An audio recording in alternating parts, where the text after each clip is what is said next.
प्रिय भक्तों, आज हम आपको सुनाने वाले हैं सकट चौथ व्रत कथा, जो कि 17 जनवरी को है। तो ऐसे में जब हम उसका व्रत रखते हैं तो फिर हम उसकी कथा भी कहते हैं। तो कथा आज हम उसकी सुनाने वाले हैं, जो पूजा करने के वक्त अवश्य सुननी चाहिए। तो चलिए शुरू करते हैं। सकट का व्रत भगवान गणेश की पूजा को समर्पित कहा जाता है कि यदि सच्चे भाव से सकट का उपवास रखा जाए तो संतान सुख की प्राप्ति का आशीर्वाद प्राप्त होता है। लेकिन इस सकट दिन व्रत कथा का पाठ करना बेहद जरूरी, इससे उपवास का संपूर्ण फल प्राप्त होता है। सकट की व्रत की कथा को लेकर कहा जाता है कि एक बार भगवान शिव जी ने कार्तिकेय और गणेश जी से पूछा, तुम दोनों में कौन से देवताओं के कष्टों का निवारण कर सकता है। शिव जी की यह बात सुनकर दोनों ने स्वयं को इस कार्य के लिए सक्षम समझा। गणेश जी और कार्तिकेय के जवाब सुनकर महादेव ने कहा कि तुम दोनों में से जो भी पहले इस पृथ्वी की परिक्रमा करके वापस लौटेगा वही देवताओं की मदद कर जाए। शिव जी के इस वचन को सुनकर कार्तिकेय अपने वाहन मोर पर सवार होकर पृथ्वी की परिक्रमा के लिए निकल। लेकिन इस दौरान भगवान गणेश विचार मग्न होकर चूहे के ऊपर चढ़कर सारी पृथ्वी की परिक्रमा करेंगे तो इसमें तो बहुत समय लग जाएगा। इस समय गणेश जी को फिर उपाय सूझा। वह अपने स्थान के से उठकर अपने माता पिता के साथ परिक्रमा करके वापस बैठ गए। पृथ्वी की पूरी परिक्रमा करके कार्तिकेय जी जब लौट के आए तो स्वयं को विजय बता गए। फिर जब भोलेनाथ ने गणेश से पूछा परिक्रमा न करने का कारण, तो गणेश जी ने उत्तर दिया कि माता पिता के चरणों में कुछ। गणेश जी के जवाब सुनकर शिव जी ने गणेश जी के देवताओं को संकट दूर करने की आज्ञा दे दी।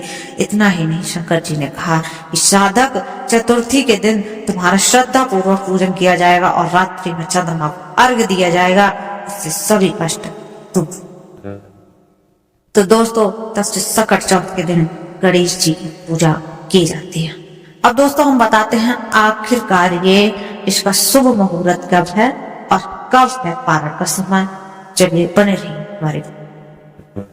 तो दोस्तों, पंचांग के अनुसार माघ माह की कृष्ण पक्ष की चतुर्थी जो तिथि रहती है वह रहती है हमारी सकट चौथ। तो इसकी अब की बार सकट चौथ है जो वो है हमारी 17 जनवरी को, और 17 जनवरी को सुबह 4:06 पर उसकी शुरुआत हो रही है। और इस तिथि का समापन की बात करें तो 18 जनवरी को सुबह 5:30 पर होगा। ऐसे में 17 जनवरी को सकट चौथ का आप व्रत रख सकते हैं। शुभ समय की बात करें तो ब्रह्म मुहूर्त है प्रातः 5:27 से 6:21। गोधूली मुहूर्त की बात करें तो शाम 5:45 से 6:12 तक। अभिजीत मुहूर्त देखना है तो दोपहर 12:10 से दोपहर 12:52 तक।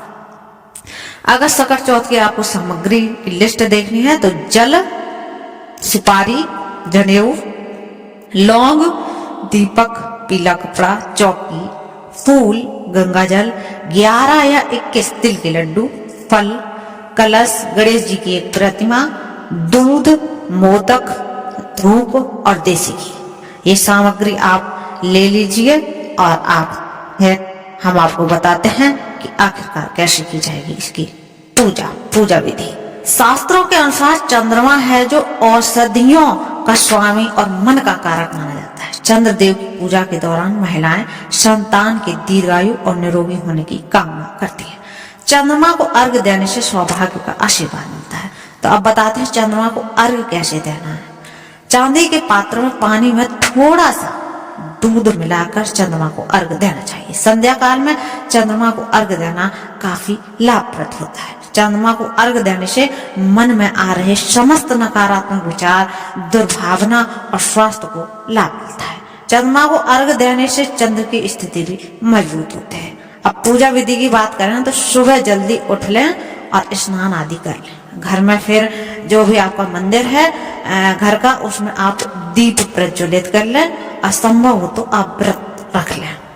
गणपति भगवान का गंगा जल से आप अभिषेक करें और भगवान गणेश जी को आप पुष्प अर्पित करें। भगवान गणेश को दुर्वाघास अर्पित करें। धार्मिक मान्यताओं के अनुसार जो दुर्वा घास होती है चढ़ाने से भगवान गणेश जी अति प्रसन्न होते हैं। भगवान गणेश जी को अब आप सिंदूर लगाइए और उनका ध्यान कीजिए। गणेश जी को, भगवान जी को आप भोग लगाइए। आप गणेश जी को जो लड्डू लिए थे उनका भोग लगा सकते हैं। इस व्रत में चांद की पूजा का भी विशेष महत्व है। शाम के समय आप चांद के दर्शन करके ही बाद में ही आप व्रत खोलिएगा। भगवान गणेश जी की बाद में आप आरती जरूर करें। तो दोस्तों, ये थी आज की वीडियो। अगर आपको ऐसी वीडियो देखनी है तो हमारे चैनल को सब्सक्राइब करें।